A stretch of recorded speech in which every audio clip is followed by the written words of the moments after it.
Good morning, good evening, good night, whichever it is, wherever you are. My name is Samuel J. White. That's what it says on the front of my books, but I'm known as Sam J. White on Facebook. And we all know I've been doing these author interviews for indie authors around the world to try and promote some of their work.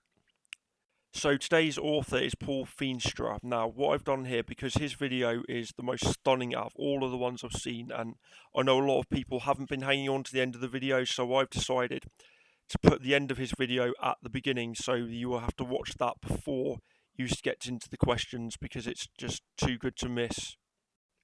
So here we go.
Hello now, first question, what's your name and where are you from?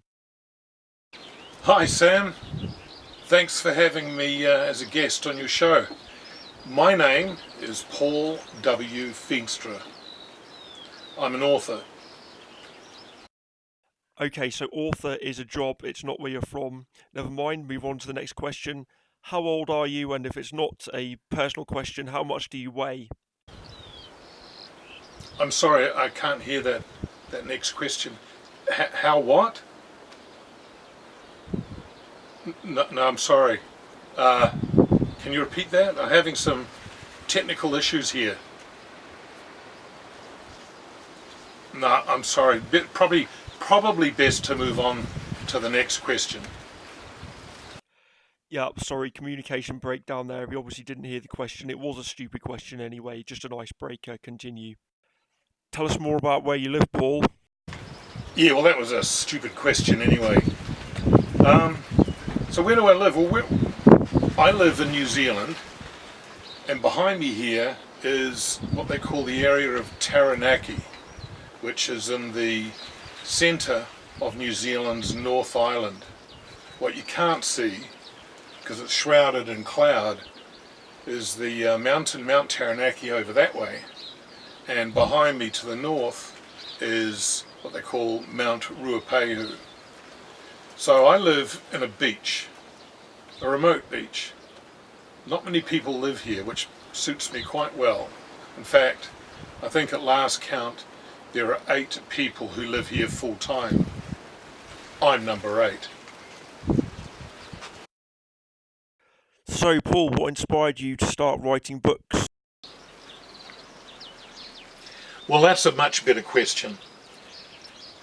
I'd always loved books. Even as a child, I remember reading in bed late at night under the covers with a flashlight. To me, books like Treasure Island, Robinson Crusoe, those books brought me to a new and exciting world, and I think I always wanted to recreate that as an adult. But it wasn't until I had suffered a severe injury I ruptured my Achilles tendon, and during that 7 months on a sofa, I decided I was going to write a book. I just didn't know what it was going to be about. All I needed was a plot, a story. Well, that's certainly an interesting story to me, because what happened with me is that I was always interested in writing stories, never had the time, and then when I was at college, I was doing sports and stuff like that, and suddenly one day I got a hernia and couldn't do anything for nearly a year, and that's when I took up writing myself. Unfortunately, that book got lost because it was on the old floppy disks, but it was what inspired me to start doing it properly. So, very similar story there. Let's continue with the interview. So, how long have you been writing for, Paul? I've been writing for about 8 years now. Okay, moving on. So, what are your favourite genres to write in, Paul? What genres? Historical fiction, from colonial history far back into medieval history. Although I'm going to write a contemporary novel soon. It's coming up. So, wow, historical fiction, that's a really big thing. I remember my dad used to be a delivery driver for the local libraries, and he used to take the audio tapes of the historical fiction books and listen to them for hours and hours while he was driving. I know he loves all that sort of thing, so I'll get him to look at your books, hopefully. So moving on, who is your favourite author, Paul? You know, Sam, I don't really have a favourite author, because it depends on the mood I'm in when I'm reading. I mean, sometimes I like Ken Follett, but then it goes on a bit much at times, and other times I'm a fan of Bernard Cornwell, but then Endless Battles kind of wear me down as well. Con Eggleton, I think he writes wonderful historical fiction. But then there are so many that I enjoy, and again, it just depends on the mood that I'm in at the time. I think it's hard to actually categorise it's a stupid bloody question anyway. What the heck? What? He thinks he's Mike Wallace. I think so too. Move on.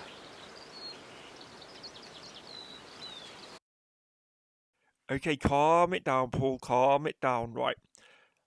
I've just had to Google who Mike Wallace was because I'm too young to remember him. And here's a picture of him on screen, and we're going to be him for the rest of the interview. So, hey, Paul, what books are you best known for, buddy? I think I'm best known for the Fall's End series. It was something that I'd always wanted to try, never had the courage, and then I ended up writing the first story as a short story and published as an ebook only, and that went remarkably well, and people were saying this is just wonderful. So I wrote a second, another short story, and then ultimately a third. And so I had 3 short stories: Fall's End the Oath, Fall's End Cursor, and Fall's End the King. So people were now asking for a print version. Well, combined, all 3 versions were about 100,000 words. So I appended them all together and released that as a print version only, and call that Fall's End Primus first. Then, October 2nd of this year, Fall's End Secundus is being released. Another full-length novel, continues on from the first, and so far the reaction to this book has just been absolutely wonderful. So I think the Fall's End series is something that resonates with people, and if they want a good story, a page turner, something quickly moving, can't put down, then Fall's End is certainly the story to read. Okay, so I'm not being Mike anymore. That was a bit silly. So I'm going to try and put the links to Paul's stories down here in the description. Moving on to the next. So, Paul, which was your favourite book to write out of the ones that you've written so far? Oh, my favourite book to write. They're like children. Don't have a favourite. They're all good in their own way. They're parts of each book that I've written that resonate with me in certain ways. But no, I don't have a favourite. Next. So, what do you like to eat and drink while you're writing? Here we go. I suppose coffee and cheese and crackers. I think that's the fuel of a good writer. I don't drink much in the way of alcohol, certainly not when I'm writing. I'm always fearful that I'll end up spilling a glass over the keyboard in a rather emotional moment. But nah, coffee, that keeps me going. Probably drink too much of it. Well, at least it stops the shaking.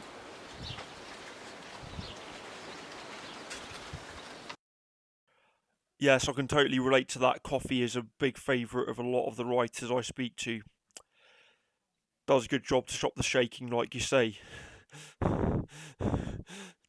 So I've found the world of indie authors quite difficult at times, but then there's also a lot of love for each other and helping each other. How have you found it? Yeah, the world of an indie author. Boy, how long do we have? I was fortunate. I found an agent and a publisher early on and put all my faith in them and was thoroughly disappointed. And through some legal wrangling I was able to get the rights back to my books, and I pretty much started again. I've been fortunate that I've since got an agent in America, and so the world as an indie author though is difficult. There's a lot of competition, a lot of good authors, but there's also a lot of bad ones, and I think the bad authors give the good authors a bad name. I've struggled with that. Ended up buying a book with the promo, the synopsis was well written, and once you started reading it I was just disappointed thoroughly, time and time again. That's pretty much how I feel about the world of indie authors too. There are some great books out there and there are some rubbish ones, and I can't say whether mine are good or not. I'm still really waiting for people to come back with what they think about them, but I've had some positive stuff come back. So hopefully, and yeah, and it's a very weird one. We don't, because there's no regulation and there's sorts of lots of people out there trying to promote their own work, and some of it's great and some of it isn't. And this is what I'm trying to do, trying to help promote some of the people whose work is good. Also, I haven't read your work yet, but I hope to at some point. Come on, let's go to the next. So, Paul, I know there's a lot of people involved in the process of getting a novel out there. Is there anyone else you would like to thank? There are so many people who contribute to the writing of a novel. Writing is a solitary task, but you can't do it without the support of loved ones and family. You can't do it without the support of great editors, graphic designers. You can't do it without people willing to help you with your research. When you make those phone calls or request a meeting and ask them endless questions and impose on their time, everybody contributes. I'd like to thank Jill Davis. She's my editor and just done a wonderful job. We've had some classic fights and arguments, and I hasten to add she wins nearly all of them. I'd like to thank Chris Largent, who'd been helping me tremendously with my covers, but mostly my family. They've been wonderful and very supportive. So, Paul, as an author, is there anything that you would like to ask your readers and followers? I think like any author, we're competing with so many others who have books out there. And as an author, I think we like public engagement. We want our readers to somehow respond back to us. To my readers, I'd like to ask them to go to my website. It's right here. See it? I think it's this way. paulwfeenstra.com. Go to my website I've got some great blog articles on there. Subscribe to my newsletter, and above all, please write reviews. We need reviews. I don't pay for my reviews. My reviews are honest, and I would like your honest review of my books. But support and spread the word. That's what we need.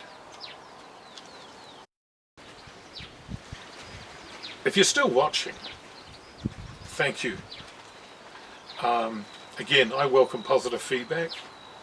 I'd like to thank you, Sam, for doing this. I think it's wonderful. Any help we get is good help. And most of all, I'd like to thank all the people that have bought my books and for your support. Thank you very much. So thank you, Paul, for taking part in this video. It's been a really interesting watch for me, myself. So the ending bit here, this is where all the adverts and stuff were, which I cut off and put at the beginning of the video because I felt they needed to be seen first because people wouldn't know they were here at the end. I think, to be fair, this is the most interesting one so far. I especially enjoyed the scenery and knowing where Paul lives and where he's cut off from everyone. I found that really interesting, and I hope to be able to read some of his books. I'll recommend them to my dad as well because this is his sort of thing.